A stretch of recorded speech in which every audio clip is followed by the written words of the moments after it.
সকালবেলা ঘুম থেকে উঠেই ফোনটা হাতে নিয়ে দেখতে পাই যে কত ধরনের জলখাবারের রেসিপি। আমারও লোভ লাগে, এটা ওটা সেটা বানাতে থাকি। এই গরমের মধ্যে দূর ভালোও লাগে না। তারপর আজকে আমি ঠিক করলাম সাধারণ খাবার, রুটি আর সবজি এই করব। ব্যাস যেমন ভাবা তেমনি কাজ। আটা মেখে নিলাম, সঙ্গে সঙ্গে ফুলকো ফুলকো রুটি, আর তার সাথে কি তরকারি করলাম সেটা তোমাদের দেখাচ্ছি। যেটা নাকি আমার এক কাজে দু কাজও হবে, দুপুরবেলাও লেগে যাবে। আর দেখো এই ফোলা ফোলা গরম গরম রুটি খেতে কার না ভালো লাগে। ছোটোবেলা তো মারা এই দিত বলো।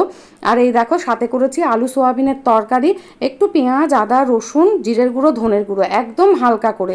এই খাবার খেলে পরে শরীরের পক্ষেও ভালো, কোনো রকম এই গরমে ক্ষতি হবে না।